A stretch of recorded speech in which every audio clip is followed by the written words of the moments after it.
Baik, Richard. Untuk yang tadi kan Richard sampaikan untuk beasiswanya tidak ada persyaratan lagi ya. Hmm, Nah, mau ditanyakan apa saja dokumen yang diperlukan itu bisa disebutin satu-satu lagi ya lebih detail oke. untuk persyaratan masuk ke Shanghai Shatong University ini. Sama-sama dari yang paling basic dulu ya. Iya, Eh bahasa dulu deh.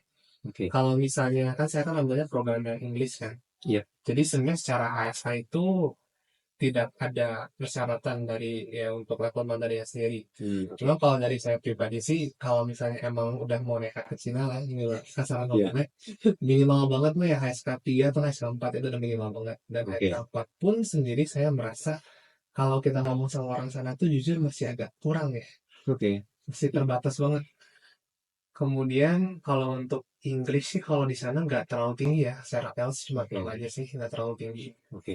Dan IELTS itu setahu saya nggak akan berpengaruh juga sebenarnya ke hasil beasiswa atau enggak. Yang berpengaruh tuh satu, pasti itu transkrip nilai. Oke. Soalnya kalau China tuh Penting itu ya. penting. Mereka soalnya lihat kalau China tuh dari kelas 10 mereka lihat. Mereka mau transkrip dari kelas 10. Jadi Hmm, nggak cuma nanti nilai ijazahnya doang. Mereka mau transkrip dari kelas 10, 11, 12, semuanya satu sampai 6 oke. sama ijazah. Nah kalau untuk ditransfer sama ijazah sendiri itu mereka tuh sebenarnya sesuai jurusan sih. Cuman satu subjek yang paling mereka pengen lihat dari semua student itu baik mereka masuknya kayak pemodalan finance, bisnis ataupun nanti engineering itu mereka paling lihat tuh di Oke. Jadi sangat penting tidak. matematika. Terutama kalau kita di Indo kan ada mat minat, ada mat wajib kan. Mereka terutama Iya. lihatnya kalau untuk keseluruhan mah mat wajib. Wajib ya. Oke. Mereka itu kalau misalnya mau dapat chance yang tinggi buat beasiswa ya minimal di atas 9 lah. Kalau saya mau ngomong Oke, katanya harus harus di atas tinggi ya. 9. Heeh. Hmm. Kemudian dari situ satu lagi yang menurut saya penting juga SAT sih.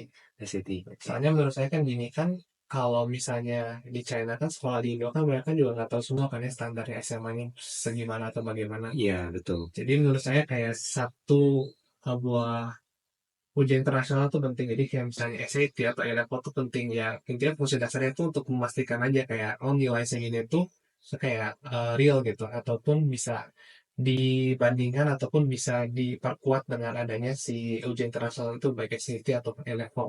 Jadi Hmm. ya sejujurnya lebih percaya lagi dengan hasil yang udah kita kalau maksudnya kayak transkripnya nilainya segini nih bisa dipercaya atau enggak nilainya. Hmm. Kira-kira untuk sertifikat lomba itu menurut Richard apakah itu memberi pengaruh sangat-sangat memberi pengaruh atau kayak gimana? Itu sangat memberi pengaruh sih menurut saya. Terutama kalau kita udah ngomonginnya lombanya skala ini ya, nasional dan internasional ya pertama. Oke. Ya. Terus poin plus juga yang kalau misalnya emang ya adik-adik semua ataupun teman-teman semua ini pingin banget tuh buat ngejar ke kampus-kampus top dunia itu usahain banget tuh kejar di OSN. Hmm. Soalnya kalau misalnya OSN kalian bisa sampai dapat gold ataupun ya penghargaan tinggi di tingkat nasional dan jadi perwakilan cukup jadi perwakilan aja di Indonesia di skala internasional itu udah poin plus banget. Hanya sebagai peserta dari olimpiade-olimpiade yang saya bilang bisa bilang tingkat satu ya kayak misalnya kayak Ya. International Mata Olympiad, International Physics Olympiad. Kalau misalnya kalian sampai jadi perwakilan aja, nggak usah menang itu udah jadi poin plus banget lah di mata universitas. Berarti udah Hmm. perwakilan negara. Oke. Jadi bagi yang mempersiapkan ini ya, jadi ingat tingkat OSN, tingkat nasional itu penting banget ya. Nah, kemudian kira-kira tantangan yang terbesar apa ketika Richard mau mempersiapkan ini? Tantangan yang paling besar buat diri seorang Richard, kira-kira apa yang menjadi challenge gitu? Kalau saya sih sebenarnya ini sih challenge terbesar tuh sebenarnya dari saya gak salah, salah saya sendiri ya saya bisa bilangnya.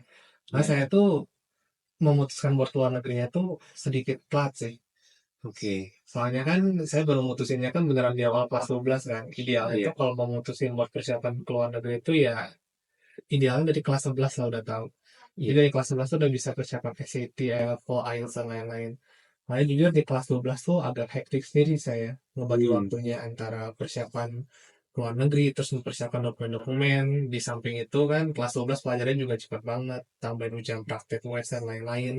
iya. Jadi ya lebih ke tantangan terbesar ini sih untuk membagi waktu sih antara Oke. ya persiapan dokumen-dokumen universitas, daftar-daftarnya dan juga kehidupan akademik di sekolah.